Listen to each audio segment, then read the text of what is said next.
하나님의 말씀은 맛있습니다. 하나님의 말씀은 즐겁습니다. 하나님의 말씀은 생명과 행복을 줍니다. 500독 성경 통독 훈련 원장입니다. 여수 살리는 교회 임기환 목사가 하나님의 말씀을 봉독하고 전하는 시간입니다. 함께 하시면 기적이 일어납니다. 알람을 설정하시고 들으시면 좋겠습니다. 본 방송은 유튜브에서 성경 통독 임기환 검색하시고 구독하시면 계속되는 하나님의 말씀 업데이트를 통해서 은혜 받으실 수 있습니다. 오늘은 시편 57편을 봉독하고 말씀을 전하겠습니다. 시편 57편.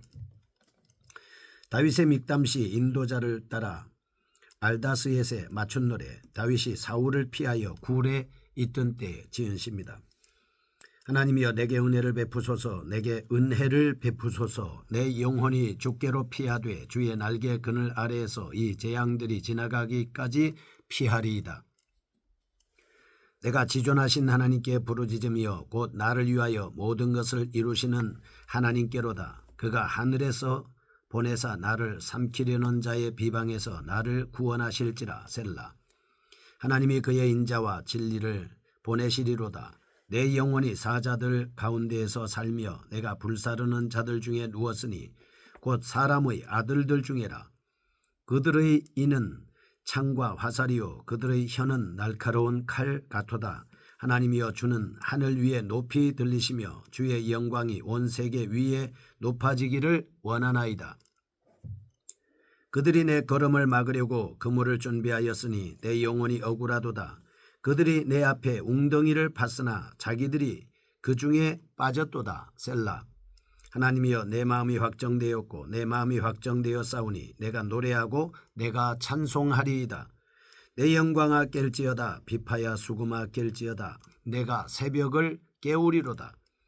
주여 내가 만민 중에서 주께 감사하오며 문나라 중에서 주를 찬송하리이다. 무릇 주의 인자는 커서 하늘에 미치고 주의 진리는 궁창에 이르나이다. 하나님이여 주는 하늘 위에 높이 들리시며 주의 영광이 온 세계 위에 높아지기를 원하나이다. 아멘. 시편 57편입니다. 찬양으로 승리하는 신앙입니다. 우리가 하나님 앞에 찬양만 해도 승리할 수 있다라고 하는 것은 여호사밧의 사건을 통해서 알 수가 있습니다. 시편 57편은 작시 동기나 내용 전개 혹은 주제에 있어 56편과 거의 비슷합니다. 비탄시의 요소 또한 골고루 갖추고 있습니다.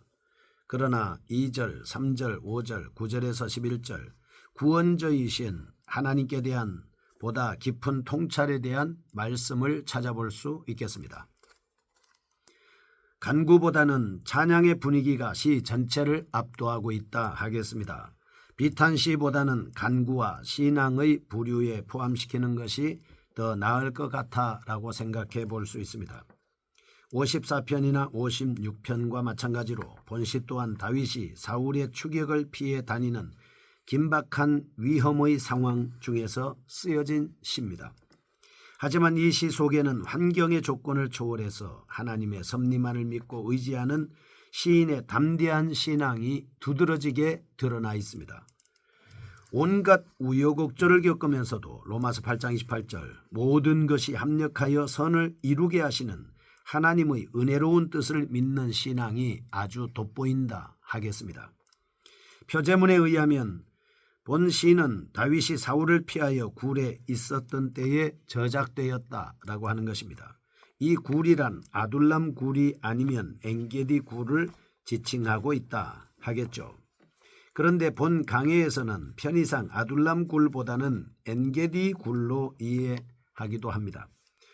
그 이유는 본시의 저작 당시의 상황을 보다 생생하게 보여주는 작시 배경이 사무엘상 24장에 기초할 때 더 확실히 드러날 수 있기 때문입니다. 본시를 쓰기 얼마 전에 사무엘상 23장 26절입니다.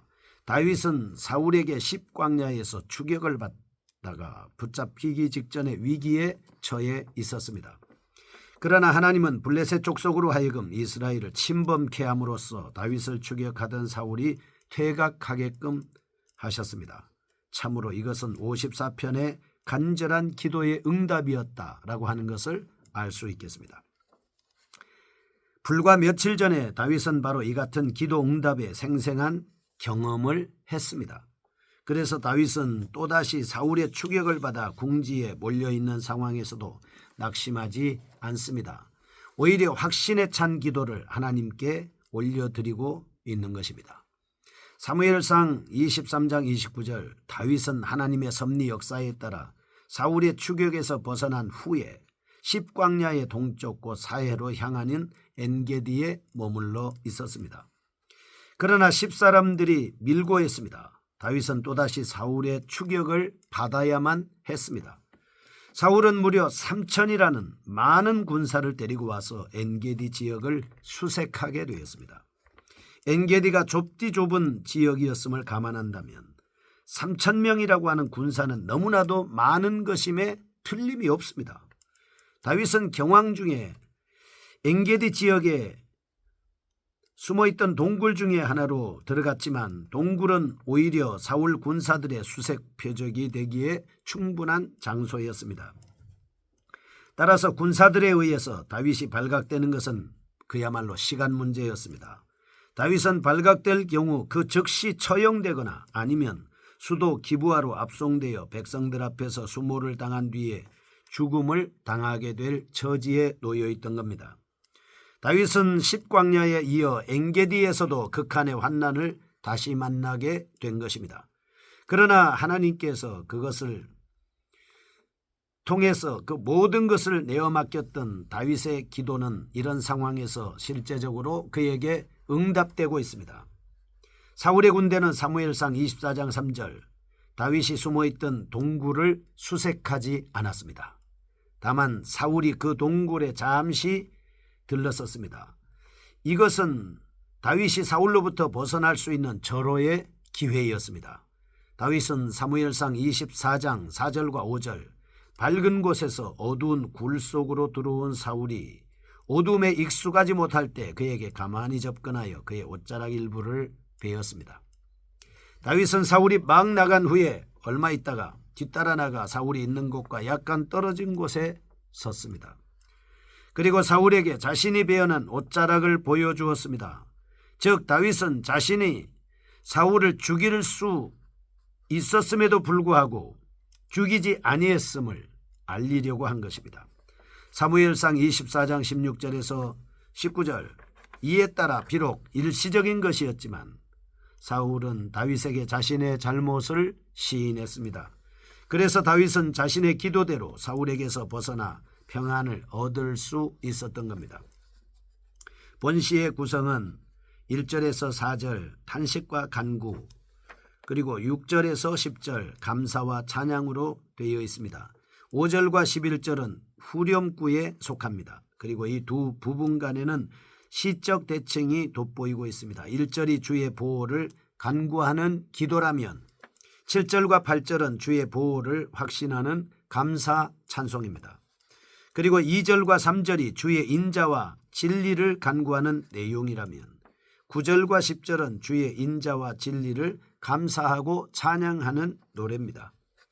본시를 다시 한번 자세하게 살펴보겠습니다. 1절과 4절 시인은 환난에 처해 있으면서도 확신 가운데 간구하는 모습을 보여주고 있습니다. 그때 다윗이 처해 있었던 위험은 그 어느 때보다도 아슬아슬하였습니다. 비록 짧은 시간이었지만 그동안은 일촉즉발의 위험한 상태였습니다. 다윗은 사울의 군대가 자신이 은신해 있었던 동굴로 수색하러 들어올까 봐 손에 땀을 쥐고 잔뜩 긴장해 있었을 겁니다. 극한의 공포가 다윗을 사로잡고 있었으며 죽음의 사자가 그에게 다가오고 있는 듯 했을 겁니다. 그때 다윗이 처했던 위기의 정도를 그가 본시에서 사용한 용어들을 통해서도 쉽사리 인식할 수 있습니다. 당시의 상황을 1절 재앙이라고 표현한 것은 이것이 심각한 파멸로 이끄는 재난임을 의미하고 있는 것입니다. 또한 다윗은 3절 삼키려는 자에게서 자신을 구원해 주시기를 간구했습니다. 이는 4절 다윗이 마치 사자의 벌린 입 앞에 놓여 있는 작은 짐승과 같이 매우 위태로운 신세였음을 뜻하고 있습니다. 이러한 위기 중에서도 다윗이 확신에 찬 기도를 할 수 있었던 데는 그만한 이유가 있었습니다. 다윗은 십광야에서 사울에게 쫓기다가 특별한 섭리적 역사로 구출된 일전의 경험 위에 하나님이 자신을 반드시 구출하시리라는 언약적 확신을 소유하고 있는 것입니다. 뿐만 아니라 다윗은 하나님께서 하나님의 영광을 위해서라도 엄중한 공의를 기필코 드러내실 것으로 굳게 믿고 있었습니다.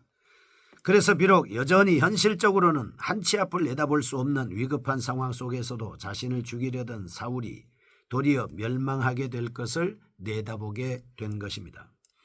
이러한 내용을 통해서 첫째, 성도의 성공과 실패를 좌우하는 결정적인 요인은 무엇입니까? 성도가 어떠한 상황에 처해 있는가라고 하는 것이 문제가 아닙니다. 어떠한 상황에 처해 있다 하더라도 하나님께서 함께하느냐 함께하지 않느냐라고 하는 것이 문제인 것이죠. 하나님이 함께 하신다면 어떠한 상황에 처해 있더라도 그것은 큰 문제가 되지 않을 겁니다. 하나님이 함께하는 그 사람 반드시 승리할 수 있기 때문입니다. 둘째, 성도들은 말씀과 체험을 동시에 소유할 때 훨씬 굳건한 신앙의 소유자가 될 수 있음을 깨닫게 되는 겁니다. 6절에서 10절입니다. 다윗은 주께서 자신의 기도에 응답하시리라는 확신에 근거하여 그분께 온전한 감사의 삶을 살겠다라고 하는 결심을 하고 있습니다. 사실 다윗은 인간적으로 사울의 군대로 인하여 두려워할 수밖에 없는 상황이었습니다. 하지만 그는 의인을 보호하시는 하나님의 크신 인자를 바라봄으로써 요동치 않고 하나님의 구원을 담대히 기대할 수 있었습니다. 그는 거듭되는 시련과 그때마다 각별히 보호하시는 하나님의 섭리를 확인하는 반복 과정을 통해서 자신의 신앙을 더욱 굳건히 하기에 충분했던 것입니다. 그런 점에서 다윗에게 환난은 오히려 유익한 것이었습니다. 환난에서 자신을 구원하셨습니다. 또한 그러한 환난을 통해서 자신을 연단하신 하나님께 다윗은 찬송하지 않을 수가 없었습니다. 이처럼 다윗의 찬송은 준비되었을 뿐만 아니라 열린 마음으로 부르는 것이었기 때문에 의식적이거나 혹은 가식적으로 부르는 찬송과는 전혀 같을 수가 없었습니다. 사도행전 16장에서 바울과 실라는 귀신 들린 요정을 그 귀신으로부터 해방시켜 준 후에 그는 엄청난 고난을 당하게 됐습니다. 바울과 실라는 실컷 얻어맞고 감옥에 들어가게 됐습니다.